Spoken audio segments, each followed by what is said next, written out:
All right, welcome everyone. Sorry for the technical glitches that we're having this morning.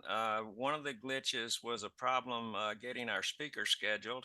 So what we're going to do is we're going to go ahead and hold a discussion, but without our primary speaker, except as a participant in the discussion. So I think that we can have a pretty good discussion anyway, because this is a topic that everybody I think has some familiarity with. The subject was supposed to be wokeism and critical race theory. And so we can have a general discussion about that. And then we're going to reschedule our speakers, Dick and Sharon, to come back at a future date as soon as possible. We'll see what we can work out. I think I've got some open dates coming up here, and we'll go ahead with that. But this is the 1619 project discussion hosted twice a month by Pasadena Village. And we'll go ahead and start. And critical race theory is the primary topic of discussion here today. And I'll just start out by saying there are two critical race theories. One is the real one, and the other one is the fake one. And I think everybody probably has some idea of what that means. But critical race theory is an academic and scholarly concept, which is, as the best description I've heard of it is that it is a prism by which to examine the story of our past. Okay, so it's a prism that academics will look through. The other critical race theory is the one that you hear about on the news all the time, and it is nothing but a made up propaganda stunt. Okay, all of the things that you hear about critical race theory in the news really have nothing much to do with what the real critical race theory is all about. So that's the framework that we'll start with here. And people can take exception to that or comment on it, or say whatever comes up that they're interested in talking about. And that'll be our starting point. So with that, let's just start off and let people, anybody that wants to speak up and say something, take it away. Sharon, you want to give us a quick comment on what your view or your perception of critical race theory is? Well, as you say, it is an academic, and it's a framework for looking at historical events and current events through, as you said, the prism of systemic injustice, and what the impact of that is on current day, from my understanding of the theory. And it does have a legal aspect to it, which I'm not all that familiar with. Maybe someone else is. But I believe it has a legal aspect to it as well. Yeah. Sharon, I agree. This is Linda. I'm not really an attorney, but my understanding is critical race theory is predominantly a legal term. And as wokeism has been hijacked into the vernacular, so has critical race theory. Okay, so I think we kind of need to be clear about the marketing that's gone on about that. I'd like to clarify something, and I'll give you the definition of woke, and to just describe how it has been hijacked into the main conversation and changed a little bit. Woke is an adjective derived from African American vernacular English, meaning, quote, alert to racial prejudice and discrimination. That's all it means. I remember my parents, when we leave the house, stay woke, be awake. And that just means be aware of racial prejudice and discrimination. That's all it meant to us. And it was in the 2010s, it began to be used in a broader sense of social inequalities and whatnot, applying to sexism and LGBTQ and everything else. So woke is my language that's been adopted and apply to different situations of injustice. Okay, that's a pretty good definition. And hijacked is the right word, I think, because most of what you hear about these things, when people claim what impact wokeism, as they call it, and critical race theory are having on our society, most of those things are not really happening. And they talk about critical race theory being taught in schools, and it is not part of the curriculum in any school system that I've ever heard of. So it's not a thing that is taught. It's a scholarly concept that has had a significant impact on academics discussing racism and on the legal system, where it has had some application there. And there are legitimate criticisms of critical race theory too, but you hear very little of those legitimate criticisms in the popular press. So anybody else? Who else has got a comment they'd like to make about this? We live in a propaganda driven world here with news media, and my reading of this, as I listen to the news and learn more about this, is that there are a bunch of people who are completely cynical about picking up these terms, and they found them very useful because people respond to them and are quickly able to take their feelings and prejudices and group them under these categories and respond to those feelings rather than to anything having to do with what critical race theory is all about. And my understanding is that this really came up in a conversation between some guy named Rufo or something like that, who is a podcaster or a broadcaster on some of the right-wing media, and Tucker Carlson. And at that point, they decided this was something that they could utilize, and they picked it up and began promoting it as a slogan. And that's where the whole thing comes from. And this was 2 or 3 years ago now that this happened. And it sounded to me like a completely cynical use of the term, that in that conversation, as I heard it reported, it was Rufo suggesting this as something that they could utilize that would be useful and people will respond to, not anything serious about what critical race theory is all about. Mm-hmm. So that's my understanding of how we got to where we are today. Yeah, I think because of your vision, you can't see Donna has her hand up.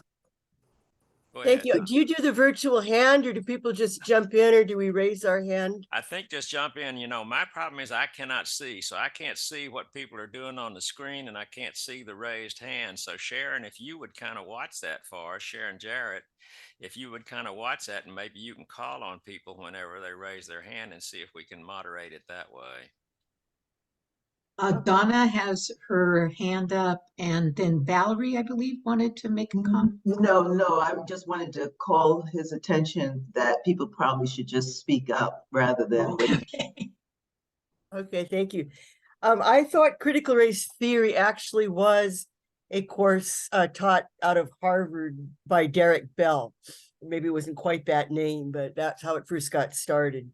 It's Dr. Richard Bell. Oh, Derek Bell.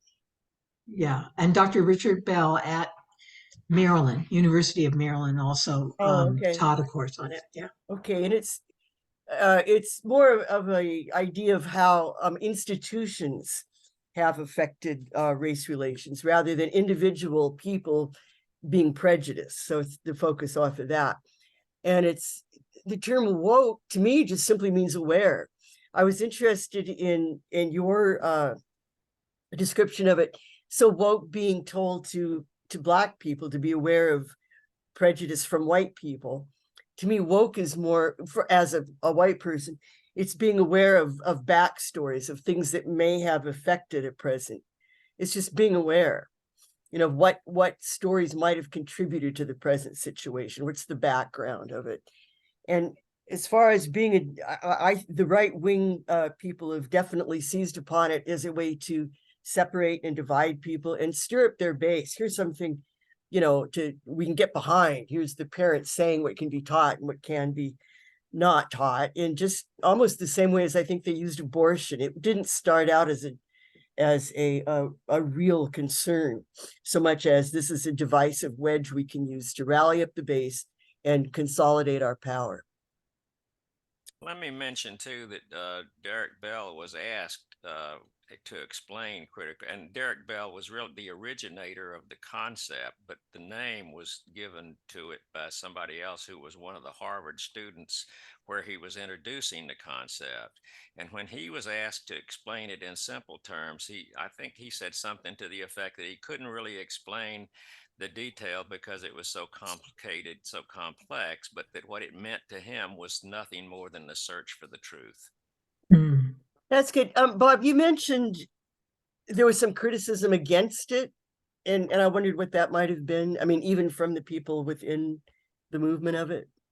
Well, what I understood as one of the legitimate criticisms is the idea that it has been applied as the answer to everything, whereas it should be used more as a prism, like an alternative perspective to look at the facts that you're dealing with.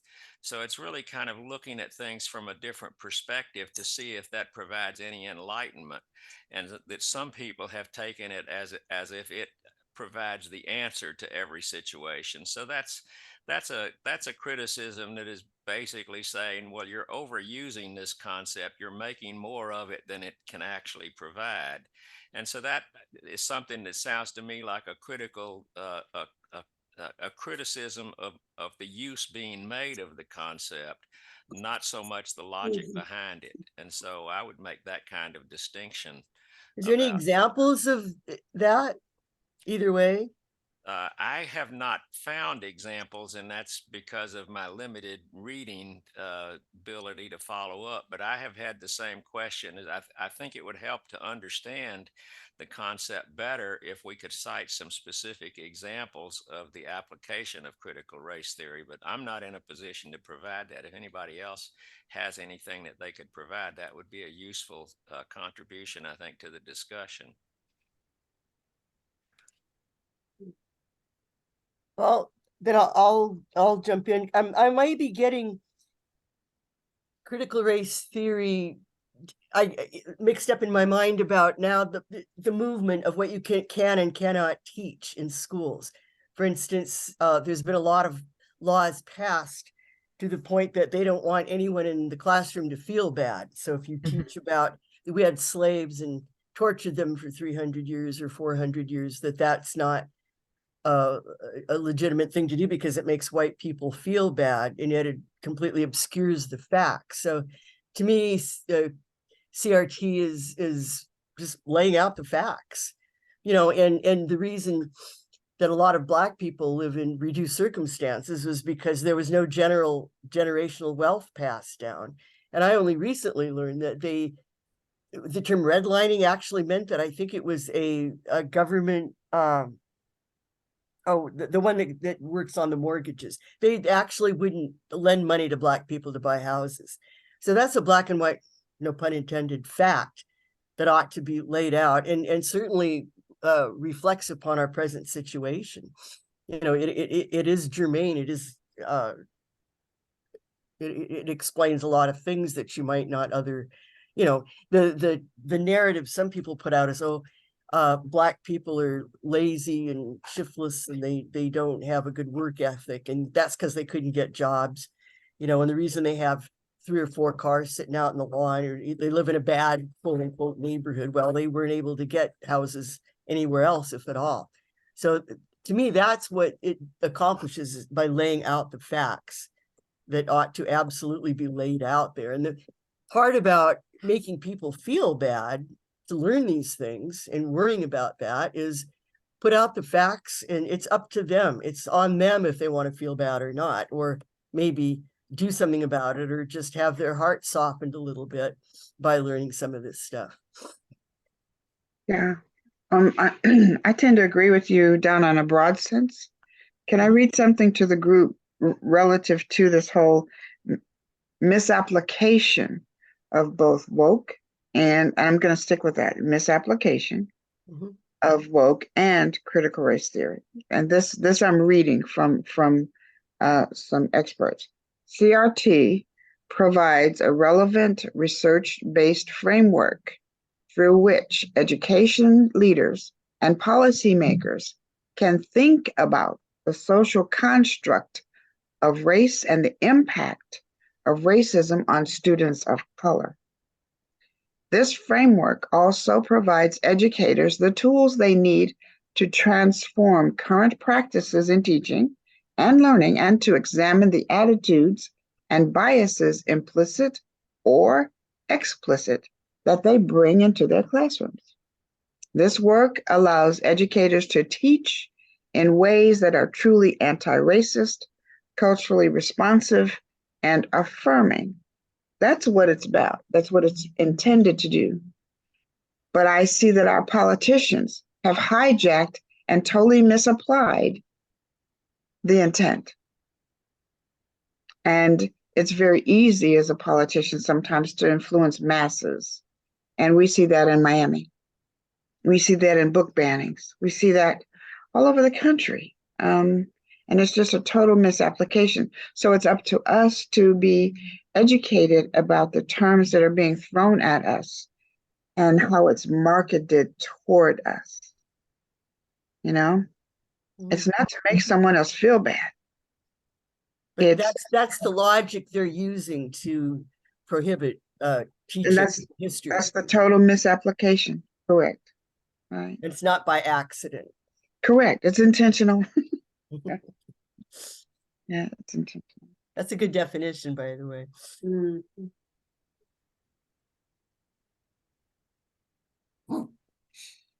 It was a while back in relation to a specific issue in Texas about teaching history of the Alamo.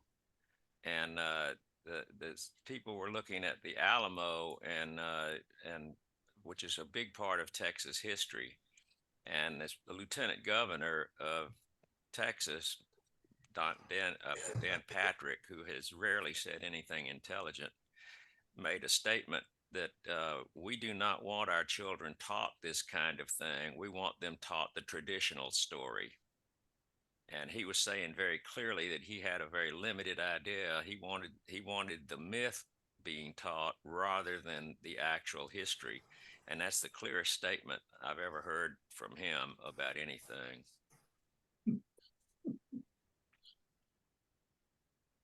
Yeah, that's like, you can invent your own facts. Yes. Which is what that's interesting about the Alamo. I wondered how that was going to be kind of taught. And there's a myriad of similar examples, like not only teach falseness, but not teach things. Like I only recently heard about the Tulsa Massacre, and I'm 76 years old. It's only been a couple of years ago that I even heard of that. So it's well, repressing. I grew up in Shreveport, Louisiana, which is not that far from Tulsa. And I had always heard about it, but it was never referred to as a massacre. It was referred to as a race riot. Right. Equally, yeah. And Yes. in that context, they're trying to blame the Black Yes, people that were the exactly. victims of it. Right. So I always heard about it in that way. And then as I learned more and more about it, it became clear that's not an accurate description of what took place. Well, that's applicable to recent events like the Black Lives Matter and various demonstrations. It's rioters, it's people on both sides. Exactly. And like Trump say, there's good people on, it's right. Completely co-opting the facts, twisting them around for their own. Yes. And I'm sorry, go ahead. I don't know. I was thinking of Shreveport and the editorial in the New York Times by Charles Blow. Was that right?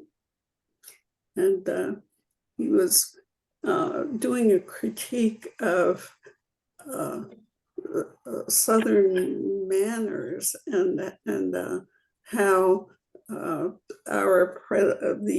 new majority leader of the House could sort of coat everything with a layer of Southern manners that was nevertheless very racist. And what brought it up for me was your reference to your hometown, Dick. So, Well, which happens to be where he's from, which is an embarrassment. But yes. the terrible thing, I mean, there are many terrible things about this fact that this man is in the position that he is in. But one of the most terrible things is that he has stated, and I've seen him say it, I've heard him say it, and I don't think it's an AI caricature of him, that he has said that democracy is not the best form of government and that he doesn't think that we should be a democracy. In fact, he said that he doesn't think we are. And this is the guy who is number 3 in line to be the president of the United States. If something happened to our president and vice president, this guy would be the president of the United States. That is a terrible, awesomely terrible thing to contemplate. What does he think we ought to be? Did that come out? Did he Well, put that into words? I don't think he didn't put that into words in what I heard him say, but he clearly believes in a dictatorship, in a demagogic style of government. I mean, he has definitely supported that kind of thing, but he said that democracy is not what we are and not what we should be. And that's a pretty clear statement. He didn't go into, what the clip I saw was just a short clip. So it was not like a full statement. Well, I was thinking that where you came from, Dick, probably informed your interest in this topic and your continued wisdom in that area. Well, You've had probably a lifetime. It's an embarrassment to me, but I'm not responsible for this guy, but it's still an embarrassment to me. Yeah, I have some Southern things that I'm embarrassed about as well. Yeah. So another question, what can or should we do about any of this? That's the other question. And the only answer I can come up with is to do what we're doing here, what we're trying to do here, is to understand and be aware of, or if you want to say woke, maybe we're trying to be woke, but to be aware of what's going on and to try to spread the word, because change comes from public perception. And if we can understand better and spread the word and get other people to understand better, maybe it makes a difference.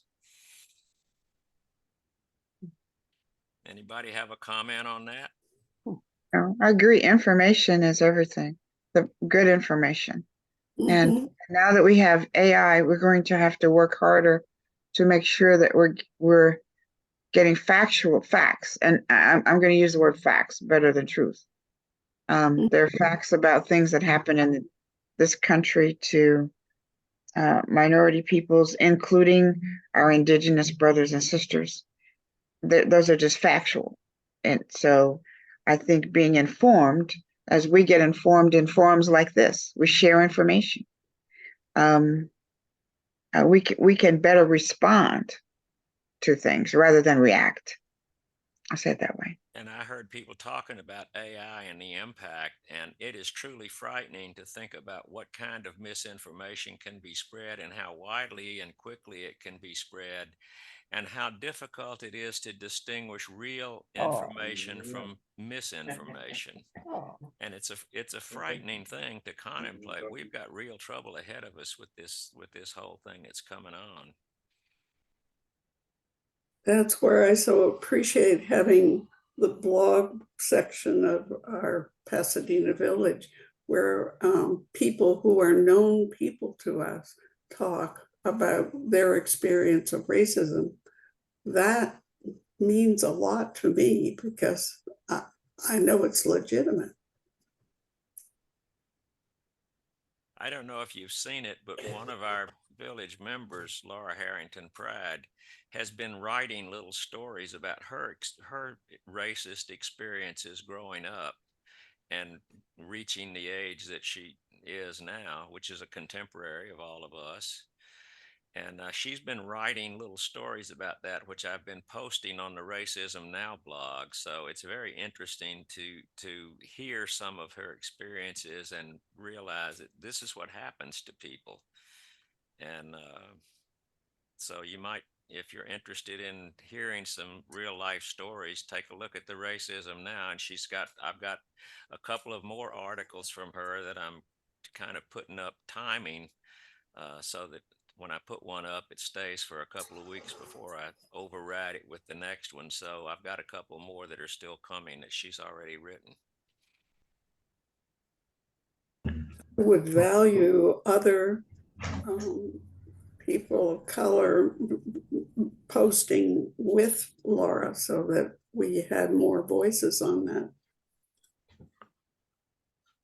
Well, I'm looking for stories, but I'm also looking for stories from other people, white people, for example, who have had some experience with racism that they've recognized and could comment on that. I want to hear all the stories. I think that's what helps us to understand what it is, how it works, how people experience it, and how they respond to it. Those are the kinds of stories I would like to get up. Oh, Dick, could I make a comment Sure. on wokeism and being woke?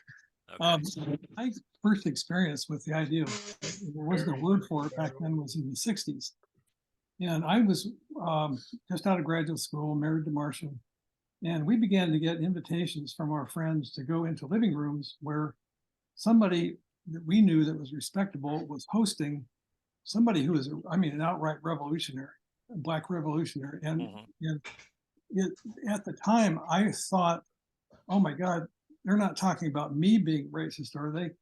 Heavens to bits, it was painful, really, to be. And I remember wanting to be in the worst way, to have people see me as being a responsible, awake, aware, empathetic person. And I worked at that quite hard, but I kept feeling like I just wasn't adequate. But that was my first experience with being woke, I guess, because I did become aware in the most, most visible way, and gut feeling way that I could ever be. So when the latest Black Lives Matter whole situation and everything around that happened, I began to see that word being used in a pejorative way, like we're all familiar with that. And I thought, oh, again, the thing that I wanted to be the most was woke. And now I'm hearing it used in a manner that that really takes away the whole feeling like, gee, I made some progress there. And then realizing, but there's more to it. You can't just stop there with that one experience. You really got to keep going, because I realized swimming around in a sea of white influence and favoritism and so on is part of being woke. And I really needed to keep working at that. But I just want to say that it used to be that was something we all aspired to in our group. We want to be aware and woke. And now it's being retooled to pound us over the head with it and say, oh, you dummies, don't you realize that the white way is the way to do it? It keeps happening and happening. So I just think it's a battle that I really don't know what it would be like to be of color right now. It would just be so hard.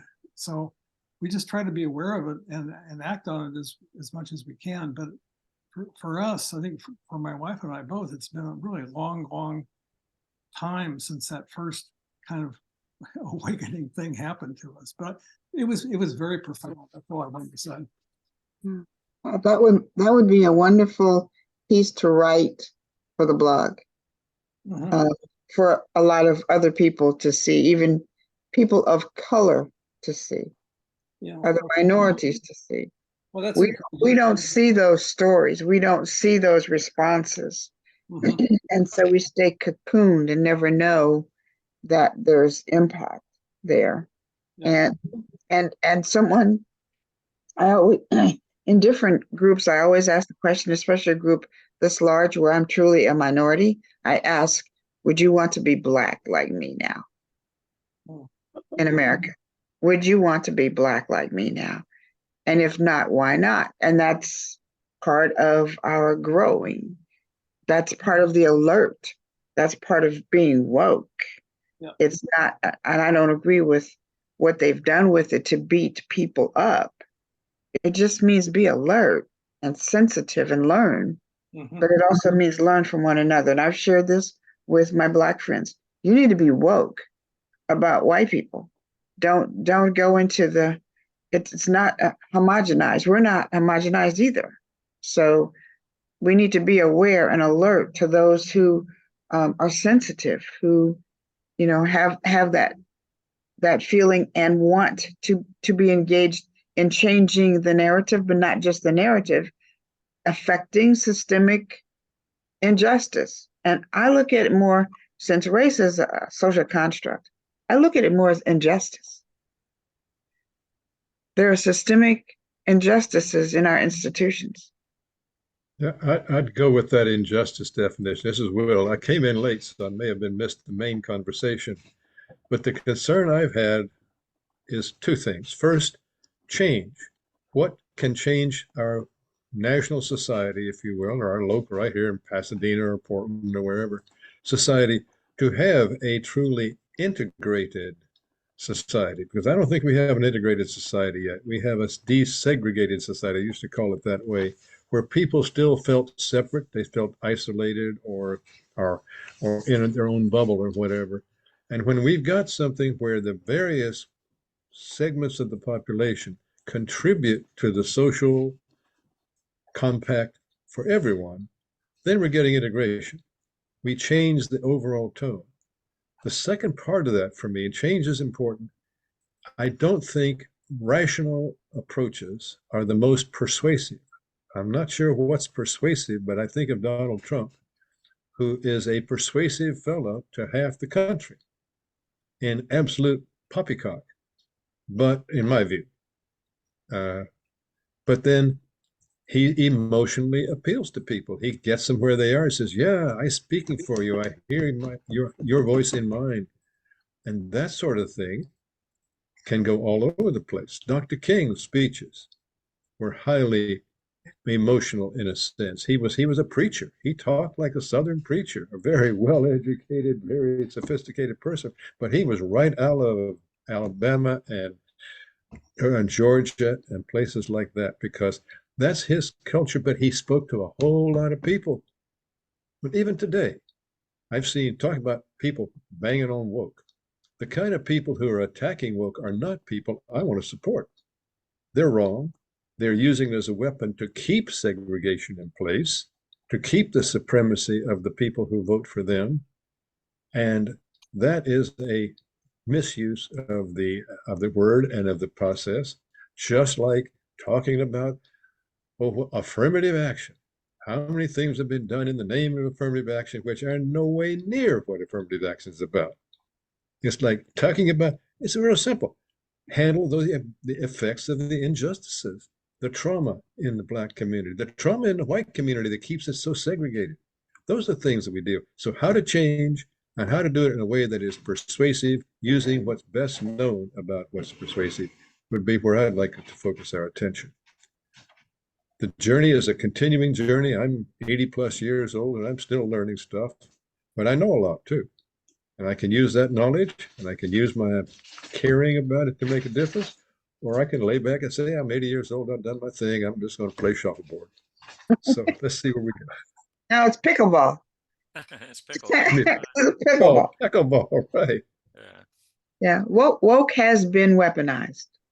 Mhm. And if we realize that, I think we can move through facing some of the injustices, not just to people of color, but other minority groups. And right now, as a result of what's happening in the Middle East, we have segments of our population here who are in fear for their lives because of extreme reactionism. Okay, we have Jews and those of the Islamic faith who are being targeted now, and that's an injustice. I make a comment too, kind of going back to what Pat said. I grew up in Shreveport in the 40s and 50s, with clearly racist environment. I listen to the news sometimes and I'll have a reaction to the news and I feel that reaction. And then suddenly I'll think about that and say, whoa, wait a minute, that's a racist response. And I find that in myself. I don't think I'm a racist. I reject that.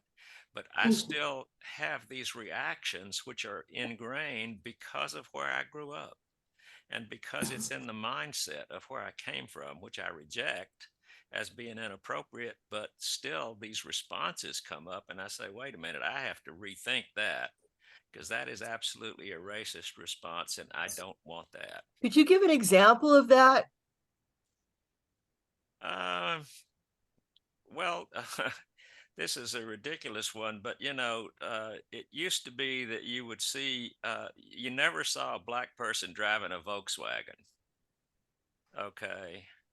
And you think about reasons of why that might be. You'd see black people driving around in Cadillacs. Now, they were used Cadillacs. You never saw a black person driving a brand new Cadillac, but people would buy bigger cars.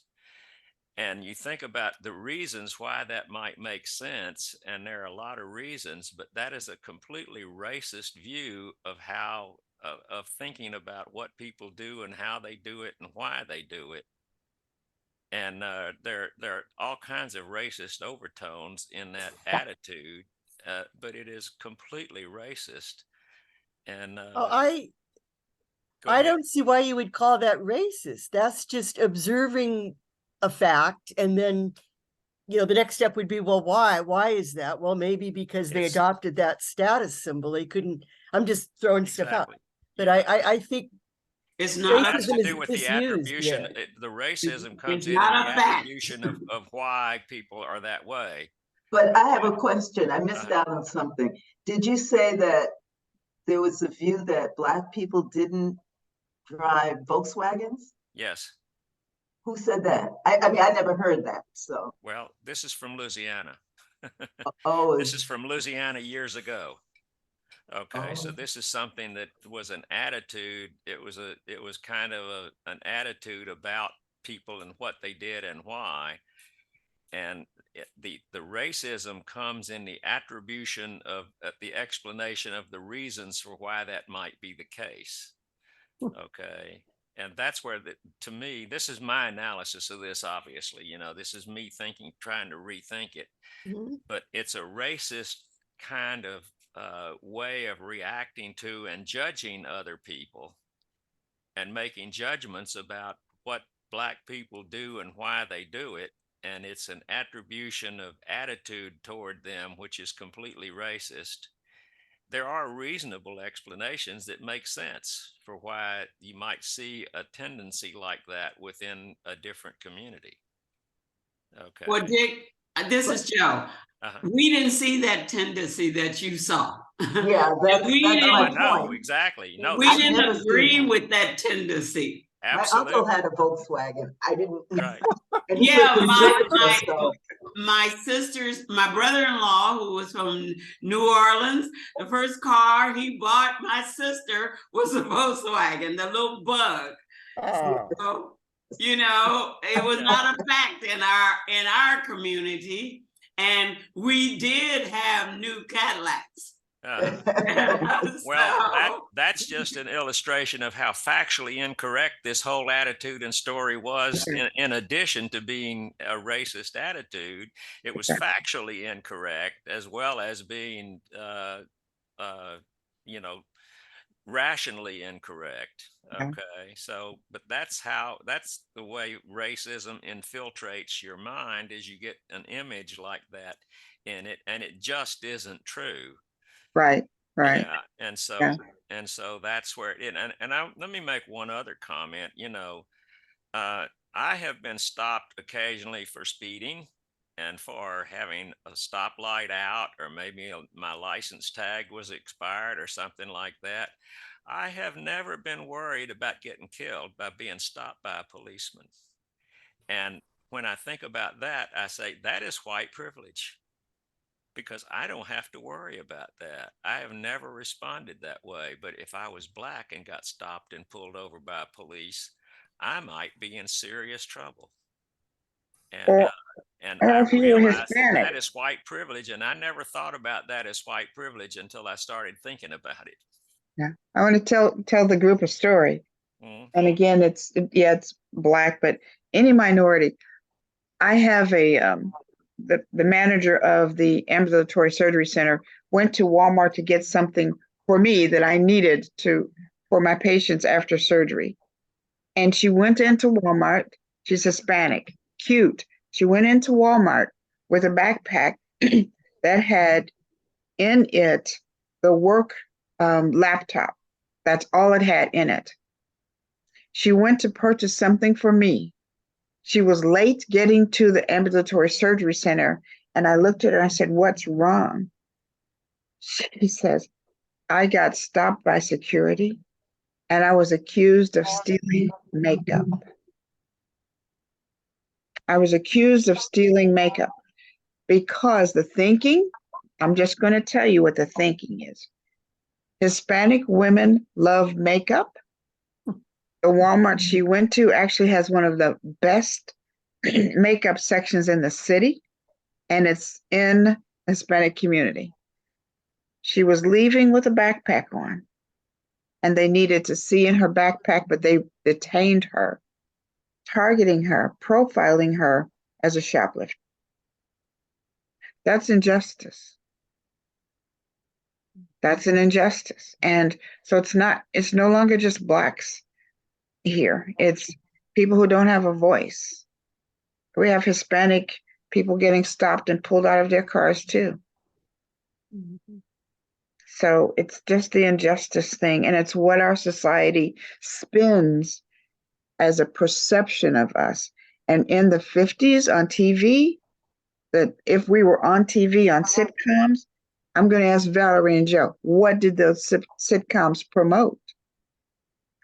Think about it. Moving on up, and some others, right? And that's how people get the idea. This is the way Black people are. That's a good remark about white privilege. That is specifically something that is alluded to by the right, that they don't want taught in schools. They don't want that idea that white people feel they're privileged, that's anathema, that's a chipping away at their power base. But it's so completely true. And when you said, would you choose to be a Black person, or would you be one if you could? Even growing up in Seattle, there wasn't very many Black people in my neighborhood, or any, and there wasn't anybody in grade school. But for some reason, I just kind of realized that, boy, it's, I was lucky that I wasn't born Black. And I don't know where that came from. That came from the air, it was just like innate, kind of. You're born with that. And so to deny the concept of white privilege, it permeates every single aspect of our lives. I grew up, in Shreveport, which I've mentioned, so I always had Black people around me, and I was in an environment as a young man where I was working around Black people and working with them. And one of the thoughts that I had was I heard all the stereotypes about Black people, and I knew a lot of Black people. And I looked around and I realized, wait a minute, none of these Black people that I know fit that stereotype. I was told by one of the members in Pasadena Village that when she was young, she had a dear friend who was a Black person, and the Black person invited her over to her house, and she didn't think that Black person house was anything like her own house. And when she went there, it was exactly like her own house. And then she was offered snacks, and the friend brought out the same snacks that she had at her own house. And she was just in shock that this Black friend lived exactly like she lived in her own home. So a lot of it is just not understanding the difference or the similarities between the races. that, That's you just a know, lack of familiarity, of not yes, knowing each yes, other. yes. Mhm. Yes. Well, it's, yeah, that's true. It is not knowing each other, but also the media plays a huge part, I think, in a lot of the stereotypical things that we have grown up with. You know, you always see on TV, when you see Africa on TV, what do you usually see? You see these little shacks and the poor areas. But if you actually go there, you see they have modern cities too. You know, and people love to go there on vacation, like to South Africa or Senegal or Ivory or wherever. But the thing is, everybody watches TV. Some people, that's all they do is watch TV. So this is the perception they get of certain groups. TV is good at doing that. Although I was looking back at what Dick has said, he said too about Dick's kept his eyes open when he was living in Shreveport. And he saw, hey, he didn't believe the stories. He was able to say, wait a minute, something else going. He probably still believed the stories too, because I know I was in North Carolina, a similar upbringing. But the black people I knew were not exactly the same. I didn't know anybody who was equivalent class, if you will, until I moved to California, which is a background that's out there, and that was my upbringing. But I also knew great affection and great caring in black families that I knew, especially our family cook who raised people. She lived a fairly poor life, not absolute poverty, raised her boys to go to college and kept her house immaculate and kept our house immaculate, frankly, in the cooking. This was something that was an experience, but as far as being exactly the same, no, there was a distinct difference in reality and expectations of the people I knew, which was ironic because in my hometown of Durham were black millionaires and a large black professional class. North Carolina Mutual Life Insurance Company was headquartered in Durham, and C.C. Spalding, the other owners, were Richard and my folks by a long shot. And there was a university, a black college there that was putting out some pretty good stuff. I had no knowledge of those because my life was in a bubble. And so I had to get out of that bubble. But as long as I kept my eyes open and said, oh, this is really what I'm seeing, that helped me to overcome some of the things. But every once in a while, I'll say, oh, here I am with my planter's hat and a big cigar sitting on the porch. I've got some attitudes I shouldn't have. Quit that nonsense. Mhm.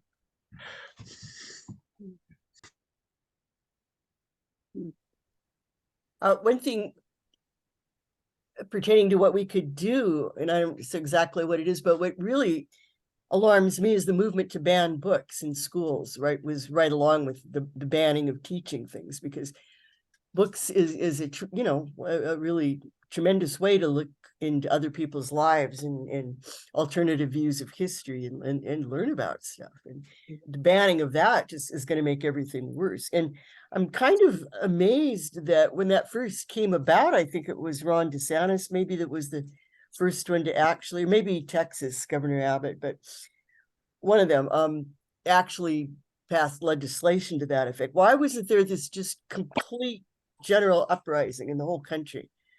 You know, this roar and cry. How can you, this is not what we're about. This is anathema to the whole idea of us as ourselves. And there wasn't really that. There was little ripples of it here and there, but I was really dismayed at that.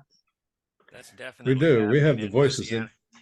That's definitely happening in Florida and in Texas. And I forget who said it, but somebody once said, he who controls the past controls the future. And that's what they're after, is they're trying to control the past by limiting our knowledge of history. That's a great segue into the thing I wanted to bring up next, which was the Civil War. Because the saying about that is, he who wins the battle controls the narrative. But in the case of the Civil War, the opposite was true. The North won the war, the South controlled the narrative ever after. And we have this idea of the lost cause. And I grew up thinking, oh, they were like the underdogs and they were the romantic idea of fighting for your country or fighting for your land and your states, right? All this stuff. And now what I have come to agree with, I'd like to read a definition that I came across. And it is, one day when asked what the Civil War was, we should all say failed treason in defense of the right to own, murder, and rape other people with impunity. Failed treason. That's That's interesting because I grew up, in an area where, you have the feeling of the lost cause as a kind of romantic thing Exactly. and never really thought much about it. But I was in a presentation the other day where someone read the 6 tenets of the lost cause. Hmm. And as they read off the 6 tenets, I said, well, that's ridiculous, and that's ridiculous, and that's ridiculous. And I had never heard the tenets of the lost cause. And it was stunning to hear them spelled out like that. I don't know what the source of that was, but the person who read it out said these are the defined tenets of what the lost cause means. And Oh, it it's a was like, complete denial of racism. Not yes, complete. Well, it was partly racism, but it was mostly about states' rights. And this was yes, even in the Gettysburg Museum. I thought, I was hoping to hear a little fleshing out of that, but no. What they did have, though, were all the exhibits of the instruments of torture that were used on Black yes, people. So even right. if that should be enough for anyone to realize how important The the whole interesting idea thing about was. the states' rights argument is that's the argument in the South, that this was a battle over states' rights. But what that ignores is that it was the right of the states to approve slavery. Yeah, That's what we're fighting. what other Right. rights were they concerned about? Yeah, right. The right to have slaves was Yeah. what the right was. There was that issue. Look how So many people go with that reasoning and believe it and take it up as another cause, if you would. yes, Mhm. I often think back of my early years and preparing to be a teacher in history, and the history books, that this was back in the early 60s when I was in college. And the history books were so, I mean, so whitewashed and so different than what the reality was for people in their lives and where they were. And I just found it very difficult to look at the history books and the great pictures of Washington crossing the Delaware and the this and the that, and not dealing with any of the issues that were being, people in the Black communities were impacted by with the civil rights in the South. It just was such a whitewash. And I haven't been in the classroom teaching history for present day to know what those books are like, but the burning of the books that aren't, appealing to those that think you can't have any discussion about any of the realities of life. It's just so very discouraging. that's interesting because the interesting thing there is that the history was deliberately suppressed. It's not just innocent ignorance Yes, or it was. lack of education. It's deliberate suppression. And one of the positive things, I think, is I don't know when first Black history began to be taught, but it's in my lifetime when you could find courses in Black history. And I think that movement of teaching Black history has been a great success in bringing out a lot of the stories, the truth about what really happened. And it is now a matter of public record, I think, in a way that it was not when I was growing up. No. There was no Black history that you could read. Now you can read about it. And I think that's a great step forward, that we have that at least on the record so that people can be aware of it and it's accessible and available. And that's one of the great advances that I think has taken place during my lifetime. Amen to that. For those who don't know, I live in Oregon, not Pasadena, but I used to live in Pasadena, so I kind of bootleg in. But along that line of teaching history, the Oregon Historical Society, which is the official society for Oregon history, had the old ways, and they have shifted to deliberately showing the history of the Native Americans, Blacks, Asian, Chinese, people of all sorts, as well as the white immigrants that came in and the state of Jackson. But they have deliberately, and this by the way is a very I don't know, sort of in group of people. It's led by a Republican which has really deliberately changed its historical perspective to be very much more inclusive. Mm. And that happened because some people said, let's do it this way. Some prominent people said, let's do it this way. Wealthy people, wealthy white people for the most part, but not people of color. And I listened to this group, and I think people pretty well agree with each other here. We're worrying about what about the rest of the country and the other people. But sometimes I think a getting together like this, and I value coming to this because I get energy from it. It's kind of like choir practice. You're speaking to the choir. Yeah. But when you're practicing the choir, you're getting ready to sing at the service. So what's important is what hymns do we sing when we go out there about curriculum and about voting and about who belongs at the table. That's where we get some difference. Let's sing it. Great analogy. I That like was a that great very much. comment. Yep. That was great. Gives you practice in singing, to articulate your views, and in doing so to refine them, and little by little, if there's talking about it to other people. It's one step. And the singing, I suppose, is mostly storytelling. Yeah. Uh, Very often our present is not recognized, so it never becomes history. The 30th president of Harvard just became president, and she's a Black woman named Claudine Gay. But I've talked to other people, and they have no idea. It hasn't been published everywhere, but here is a Black president of Harvard right now. And Joe, I didn't know that until recently. I read an article, I think her response to what's going on the campus now. So I was surprised. You're right. Usually, Yeah, so if you don't know, if it's not written down in the present, and it doesn't even become history because you don't know. You don't know that the first desktop computers were by Black people. It's just a whole lot of things you don't know. One fascinating thing about the present is just look up at the people that are trying to bring justice to Donald Trump. I mean, you have prosecutors, you have judges, you have DAs, and you have countless people that have been interviewed who I just have been blown away at how many Black women are on the talk shows on MSNBC and what they're having to say. And it's just really incredible. It helps you really see into issues. So I think if we could stop and look at that and say, wow, I think that's significant in some ways. Oh, I agree. I really like Ketanji Jackson Brown, the latest Supreme Court, and her talking about the latest decision that I took down affirmative action. Or her reasoning was, and people like to say, well, we should have a colorblind society, but basically, I'm paraphrasing, what you want and what you've got, is miles away, and wishing doesn't make it so. You've got to have some way to get there. Yeah, Joy, to your point, I learned as a kid so much about current Black people and what they were doing through our own media.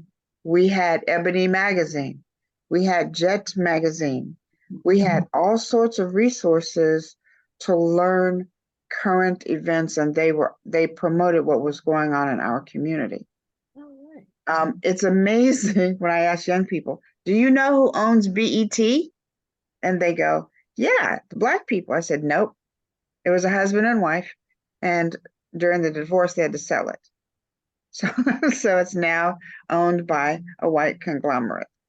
But they kept the name because that's how they get their following. They continue to get their following. So we just don't have our own representative information sources either. Maybe we need to.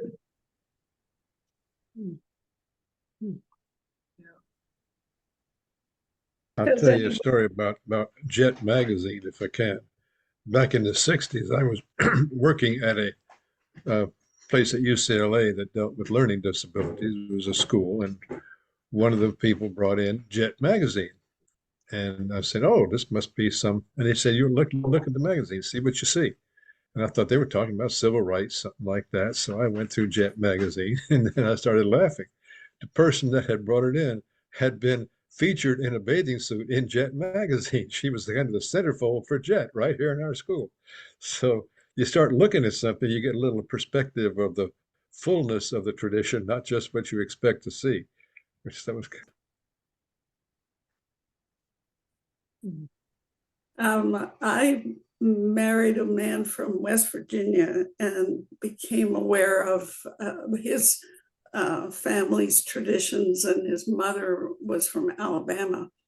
So I was hearing an overlay from the South, and I'm from New England, and so this was shocking to me.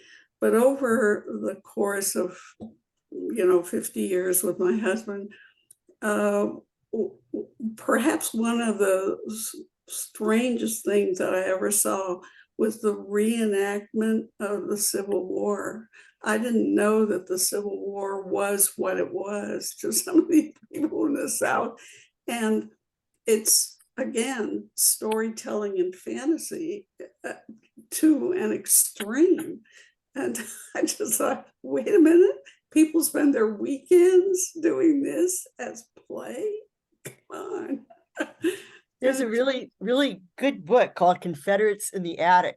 And it's about a New York, a young man, a reporter, whose dad, for some reason, was into the Civil War. And he ended up going and being in a lot of these reenactments. And sometimes he'd play on the South, sometimes he'd play on the North. But it was, a lot of little detail and minutia. And, they would sleep on the ground and they eat the same stuff. And I mean, like you say, they were really, really into it. It's like a whole second career. And I kind of wonder where that movement is gone now with the new ways of looking at being woke, if that's affected that movement. And of course, you've got all the taking down of the statues, the monuments on Monument Avenue, and all the arguing there. Are we burying history, or are we, why we should leave those up, that whole argument, which is kind of an interesting Yeah, I don't know what happened to reenactment. I know the schools have that issue about people trying to change the curriculum. But any curriculum is part of a set of values. You teach the kids what you want them to know to grow up to be good adults. So one person's set of values and the other person's set of values, they argue it out. But I know Civil War reenactment. A friend of mine up here from Virginia had joined a reenacting group, and I went to see the mock battle and stuff like that. And they get very authentic. They get right down to making buttons. It's really something. So you have the Yankees and the Confederates, and he was in the Confederates.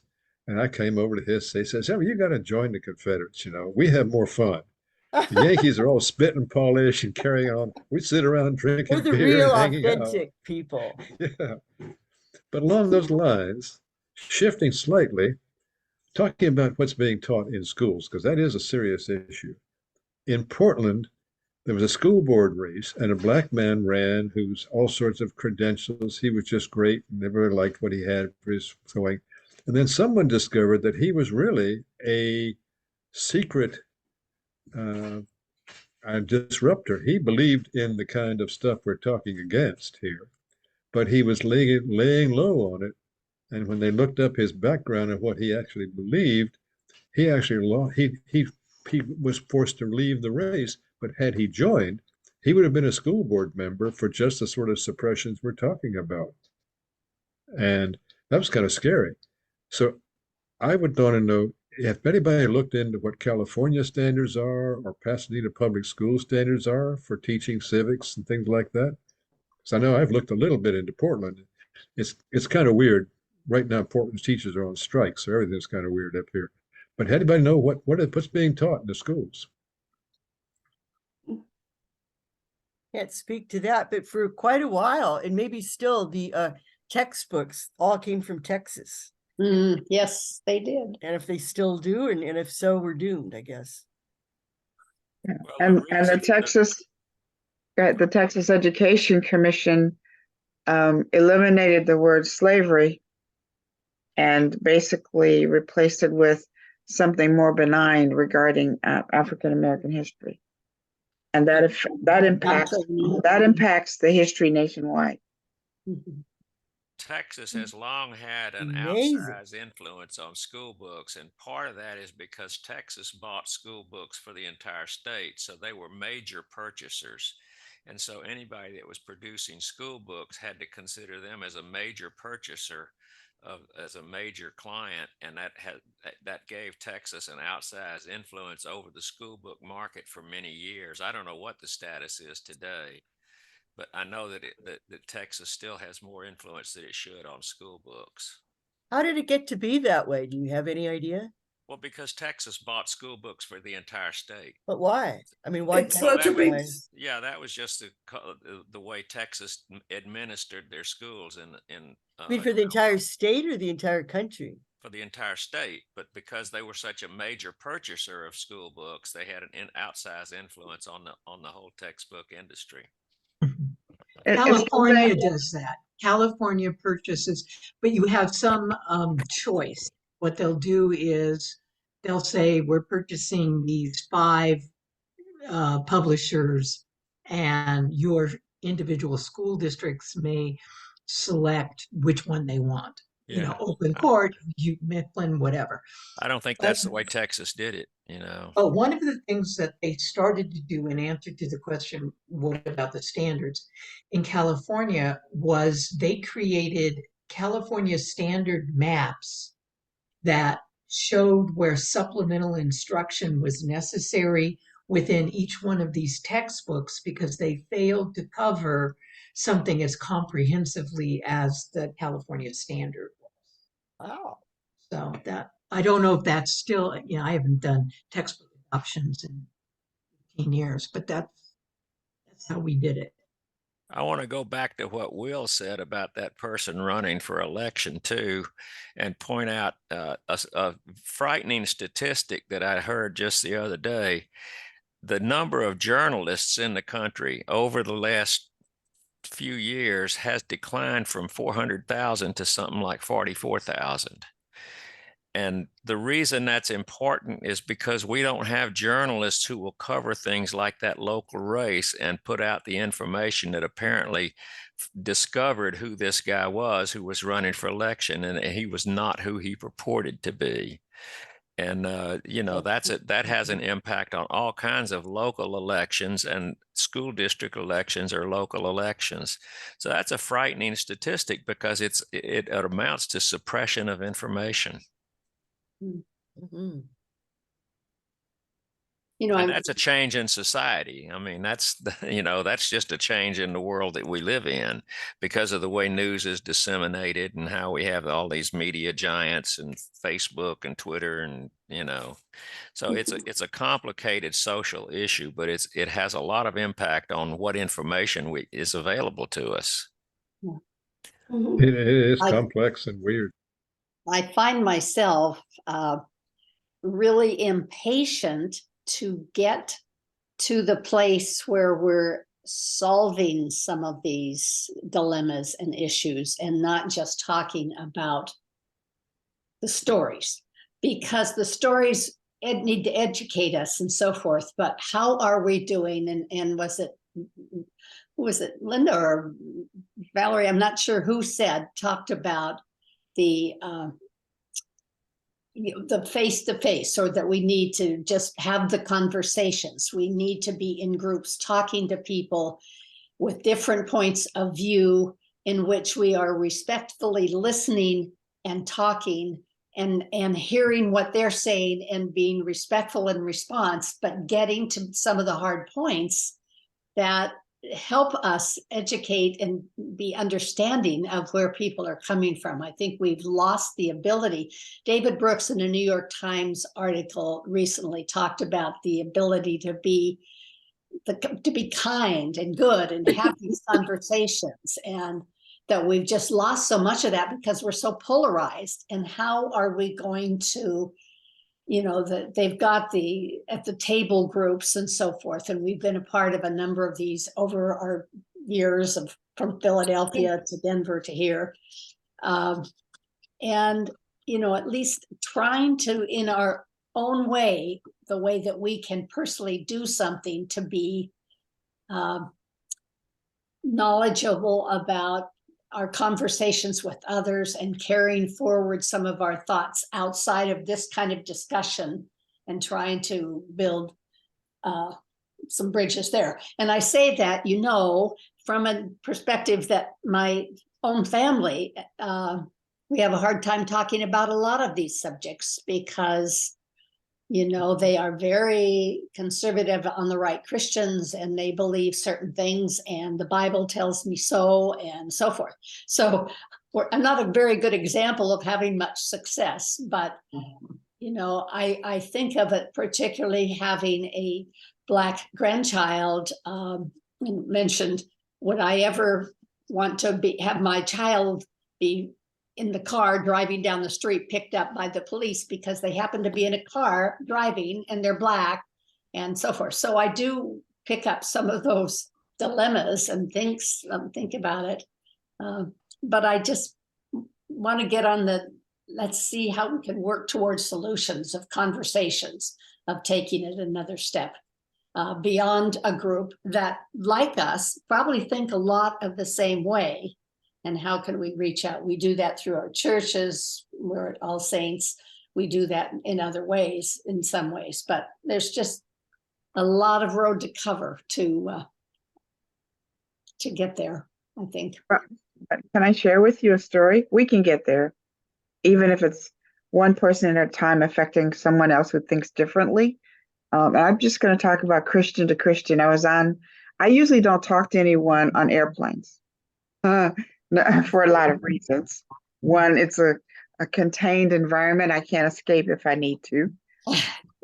And on my recent trips traveling, I actually engaged conversation with the person sitting next to me. Amazing.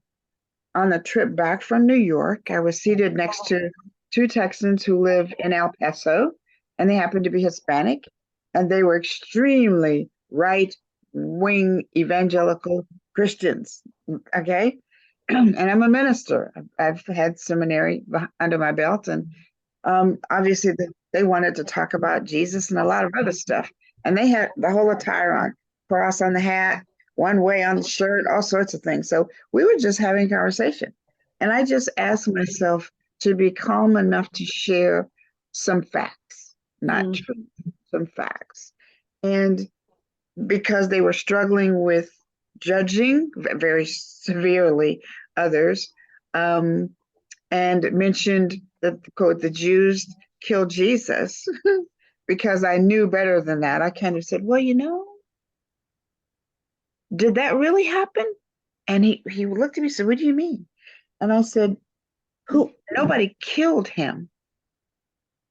He laid down his life, correct? Mhm. If he was God, he didn't have to die. And that was just kind of like an entree into, okay, we see things differently, but there's a commonality here. And then so we continued a conversation that way. And the conversation got around to injustices in our society. And I shared my views very lovingly. And I acknowledged that he had a little bit of a different view. But then he kind of looked at me and said, you know, and after talking to you, I have to think about some things. And I think we can do that. It takes a lot of balls to In a way, the airplane was good because neither of you could say, oh, excuse me, I need to use the restroom or something. You were there. True, but now, you know, and now we have, my concern is we have fights break out on airplanes and things like that. But it was just I was just very intentional. Mm-hmm. And can I just share something with you? I hear you. And yeah, okay, thank you for telling me that. I get it. Can I share something with you? And that's Will being in the choir and singing out on the sidewalk by yourself, sort of thing. And I think we can get that, we can accomplish that with everybody here. If we impact 10 people in the next month that way, then maybe they'll vote differently in 2024. Yeah, that's great. I think that's a great story, and I think it illustrates something else, which is the idea that when you're talking to someone that you disagree with, you can't sell them and talk them out of what they believe. But if you can tell them something that they can't argue with, such as your personal experience with something, you can give them something that they can connect to and think about. Yeah, And that's a big difference. You know, when you challenge someone, they're going to resist. But when you just tell them, when you share something that can give them something to think about, you can actually penetrate and make a difference. And I think that's an important thing to keep in mind, because we all have people that we talk to that we really don't agree with. And so I think that's an important thing to try to remember, to approach Yeah. it that way. Yeah. Well, we're running out of Amen, time, Reverend. but I want to say thank you to everyone who participated. This has been a very stimulating and I think enlightening conversation that we've had. And it's the kind of thing that we want to do here in 1619. So Indeed. Dick, I Dick, hope, go yes, ahead. go ahead. I want to share one thing if we're running out of time very briefly. It has to do with the situation in Israel, Palestine, in the Middle East. And I looked up some statistics on the number of deaths between, what happened in Israel and then Gaza, and I made a little chart. It's kind of a disturbing chart. Would it be okay if I showed it to people? Go ahead. Okay. What I did, I said, look, what are the deaths that took place, 1900 in Israel and so on? And what would be that proportional number of deaths were the countries the same size as the United States? Okay. So here's a little chart I want to share.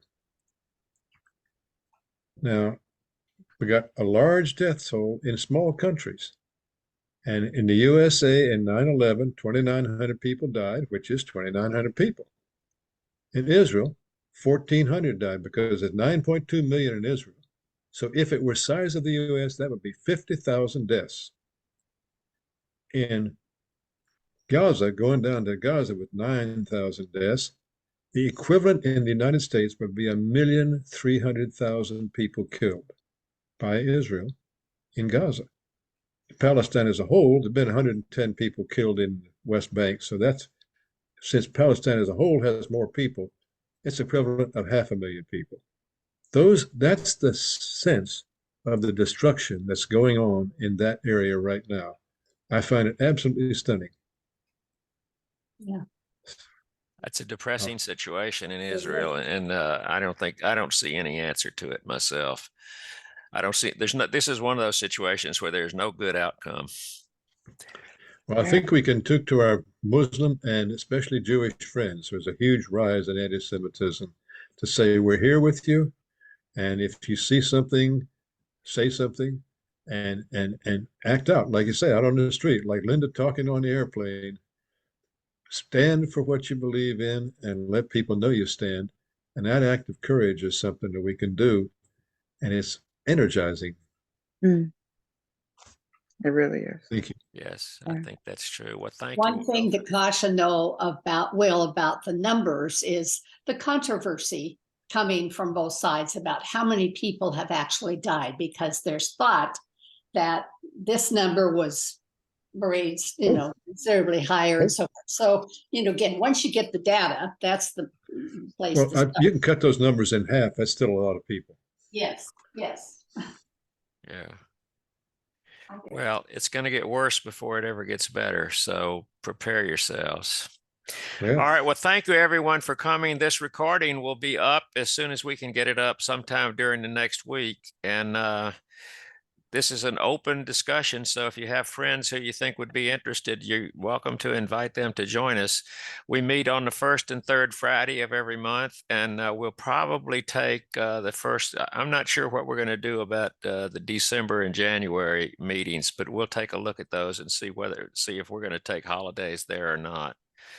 And everyone stay well, stay safe, and let's try to make things better. Thank you very much for coming. Thank you.